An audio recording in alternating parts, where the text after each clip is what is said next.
If anybody feels uncomfortable in the crowding or whatever, just wear a mask, do what you feel like it's necessary, social distance. If any member has any questions or speaking on the bill or anything, make sure you turn on your mic and speak into the mic and speak loud, because this is being broadcast live.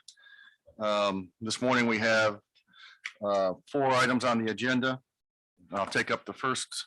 The first one is Senate Bill, I'll call up Senate Bill 2444. It's a teacher pay raise. I believe all of you are very familiar with it. It's a committee sub. The reason it's a committee sub is we also, if you remember last year, we passed a bill removing the cap on nurses and athletic trainers.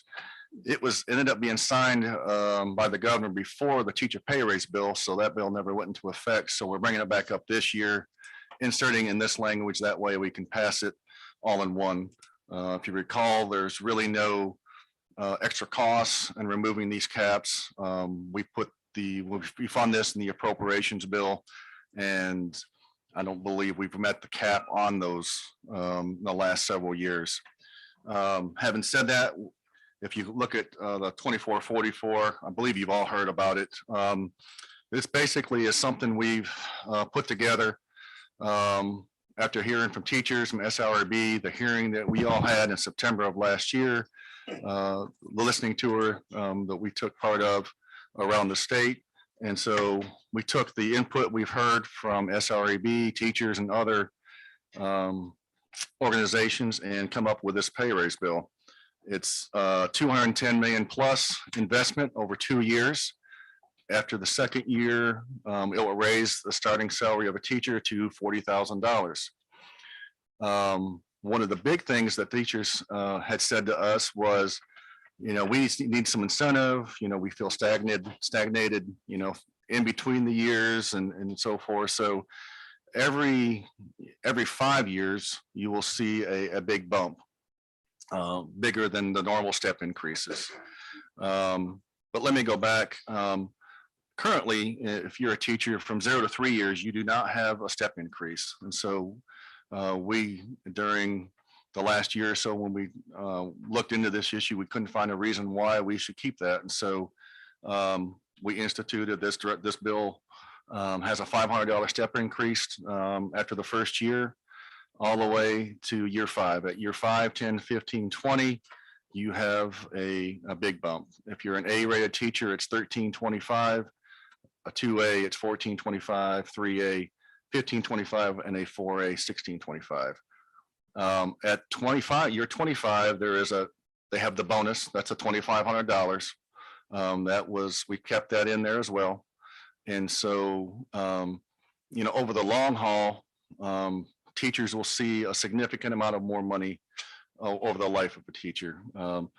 We would like to go higher on the starting pay, but with the high step increases that we've put in this, as well as the big bumps at those 5-year increments, we spread that money out, give some teachers some incentive to maybe go into the profession as well as stay in the profession instead of leaving and going, in my case, going to Alabama, going to Tennessee, Louisiana, and other states around us.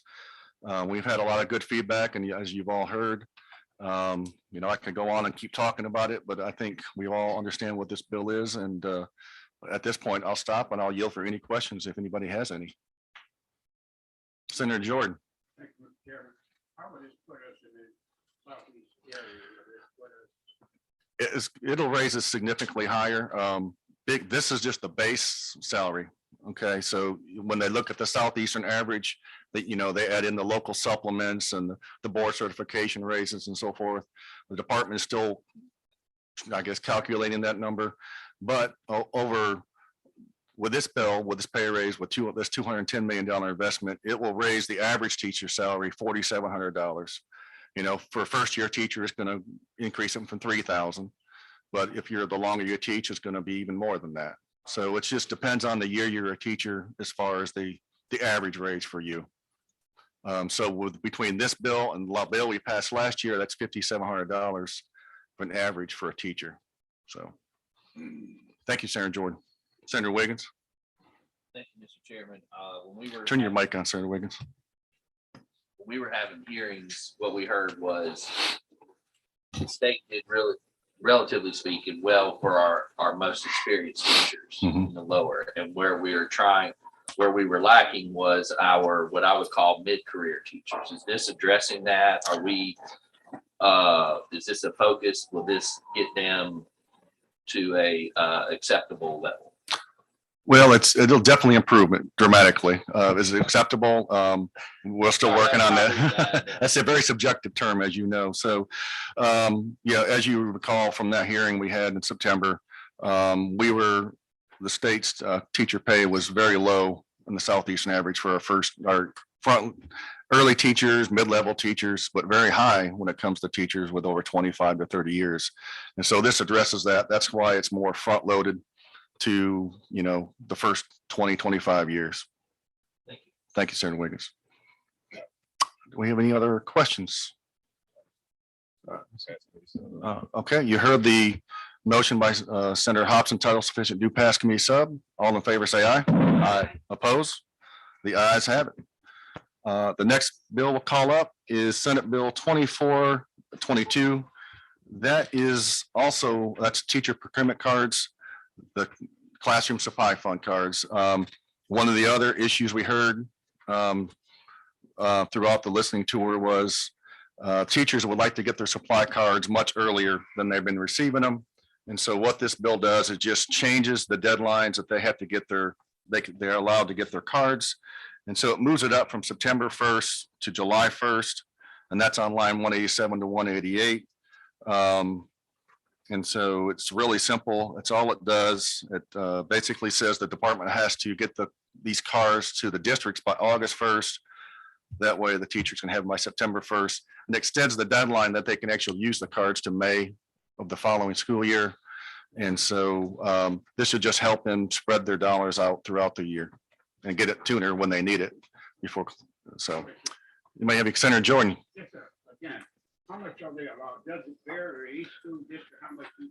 Well, the amount varies depending on what we appropriate every year. If you recall, last year, we took some lottery money, they almost doubled what they received. So I think it was up to $675 what they received last year, which is a significant increase. And so depending on what the revenue looks like this year, we could increase it or keep it the same, but just depends. We'll have to wait and see until the end of the session.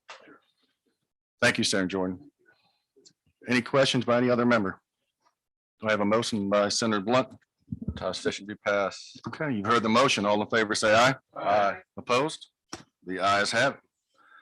The third bill we'll call up is Senate Bill 2424.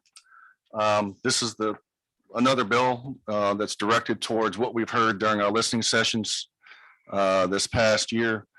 It doesn't affect all teachers. Some thought it was good, some was bad, but the majority thought what we should do is allow them to be paid on a bi-monthly basis. Currently, they're paid on once a month. This just gives the school districts the discretion to pay them bi-monthly. I'll tell you, some superintendents don't like the idea because they think it might cost a little bit more money. But I think overall, I think it's more beneficial to the teachers to help them out and try to get them what they've asked for in this case. So like I said, it doesn't mandate it, it's just discretionary. And do you might have any questions on that? Senator McMahon? Mr. Chairman, thank you. Thank you for your work on this. Again, for the record, there's no mandate. There's nothing in here that requires them to pay the employees, whether it's monthly or bi-monthly. It is the choice of the superintendent and the direct boards. Correct. Okay. And there's nothing in here that requires them to use any particular accounting software or any vendor of that nature. All we did was add the option of paying them bi-monthly. That's Okay. all it was. Mr. Chairman, thank you for your work. Thank you, Senator McMahon. We have any other further questions? Any member? Motion. Senator Blunt? Sufficient due pass. Okay, you've heard the motion from Senator Blunt. All in favor, say aye. Aye. Opposed? Oh, the ayes have it. We'll go to the last bill on the agenda. Senate Bill 2113, and as a committee sub, and I'll recognize Senator McClendon to explain the bill. Thank you, Mr. Chairman. Senate Bill 2113 is very simple. Senate Bill 2113 is a very simple bill. It's critical race theory to prohibit. It's an act to create new section 37-13-2 Mississippi Code of 1972 to provide that no public institution of higher learning, community or junior college, school district, or charter school shall direct or compel students to affirm that any sex, race, ethnicity, religion, or national origin is inherently superior, or that individuals should be adversely treated based on such characteristics, to provide that no distinction or classification of students shall be made on account of race other than the required collection or reporting of demographic information, to provide that no course of instruction shall be taught that affirms such principles, to provide that no funds shall be expended by the State Department of Education, any entity under the department's jurisdiction, school districts, charter schools, community junior colleges, the Mississippi Community College Board, the Board of Trustees of state institutions of higher learning, or public institutions of higher learning for any purpose that would violate this act, to provide for the severability of the act and for related purposes. If you get to lines 19 through 30, it prohibits IHLs, community colleges, public school districts from directing or otherwise compelling students to personally affirm, adopt, or adhere to the following tenets. In lines 27 and 28, that any race, sex, ethnicity, religion, or national origin is inherently superior or inferior. Lines 29 and 30, that individuals should be adversely treated on the basis of sex, race, ethnicity, religion, or national origin. In lines 31 through 37, it prohibits IHLs, community colleges, public schools from making distinctions between students based on race. Lines 38 through 43 prohibits IHLs, community colleges, public schools from teaching a course which compels students to personally affirm, adopt, or adhere to tenets which provide that any sex, race, ethnicity, religion, or national origin is superior or inferior, that individuals should be adversely treated based on those categories. Lines 44 through 50 provides that funds cannot be expended by MDE, school district, IHL, or community college for any purpose which would violate these provisions. Lines 51 through 55, severability clause upholding any portion which is declared invalid. Again, this is a very simple bill, open to questions. If not, title sufficient to pass. But I think we're gonna have a few questions, Senator McClendon. Basically, Senator McClendon, would you agree that this is a simple bill, basically to ensure that everything that's being taught in our classrooms is colorblind, no preference over anything? Is that correct? Absolutely. Okay, thank you. Recognize Senator Blunt. Thank you, Mr. Chairman. There's a lot that needs to be said about this retrograde bill and about racism and race and power in Mississippi. But I know we are scheduled to convene in 15 minutes. And so for that reason, Mr. Chairman, I would ask that you recognize Senator Jordan for any questions or comments that he might have. Thank you, Senator Blunt. Senator Jordan, you are recognized. Right here. Is this necessary? Why are we doing this? Thank you. Yes, sir. I'm not an attorney, so the reason, yes, sir, I am definitely a senator. I appreciate the question. I've had so many of my constituents that have asked me, is this going on in our schools? Is there ever a chance of this going on in our schools? So that was the reason for my bill. I've got 77,000 people in my district at this time. I have 4 high schools. 3 of those are 6A, 1 of those is 5A. I'm border highway that crosses, there's another 6A high school. And I've had so many people ask me about this, I felt compelled to do it. Sure. Absolutely. I've taught in the public school system 33 years, 20 years in an integrated situation. And history, whatever this is for, let the chips fall where they may. Teach the children the good, the bad, and the ugly about what is going on. We as a people, if anybody would be offended about what this bill is trying to do, it would be people like myself. But I taught in integrated schools, and I went to integrated schools, and there I taught the subject matter, the good, the bad, the ugly, whatever, wherever it fell, whatever the subject were. I don't think we need this bill to put in the classroom. Nobody's superior to anybody. All people equal. All of us look alike, just different in colors, 2 eyes, 2 ears, walk upright, nose, swinging appendages, legs. What all of this is necessary? We are American. We have war. All of us go and fight. So we don't need anything new. Just teach this subject, the good, the bad, the ugly. Convince the students that it's right to do justly and love mercy and work together and love people. I know people that hate my guts honor me today because they didn't understand that I had nothing, malice against none, even though I'm the son of a sharecropper. And I've come through a lot of stuff. I've been beaten and slapped around a few times in my childhood. I cried and everybody laughed at me. But now I'm a lawmaker. It's what I'm saying is we don't want to bar anybody. Let's let Mississippi move forward. We in this together. We don't need anything trying to say, if you teach this subject matter. The good, the bad, and the ugly. That and convince children that it's not like this now. That you can come out of this and you can be what you want to be. And I disagree with this because I know parents, and I'm finished, Mr. Chairman.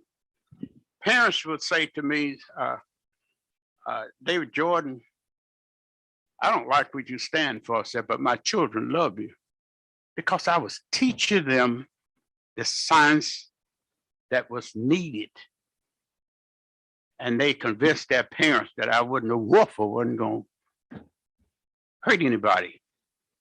So all I'm saying is this to me is not necessary. What it does, it creates more problems than it solves because there are no problems. Let's teach history. Let's teach such subject matter as it should be taught and love all people because you never know where you're going to end up. You never know that. So you set it up now. You don't know where you will end up 10 years from now. And you don't know where your children will end up. I got all kind of people in my family, third generation. Some of them are African American, some of them are not. I have malice against none. So as a retired teacher for 33 years, I just think this is a waste of time and it would probably do more harm than it does good. I'm sorry it's been so long, but that's my feeling. Senator Jordan, I value your opinion greatly. I value your life experiences that you went through.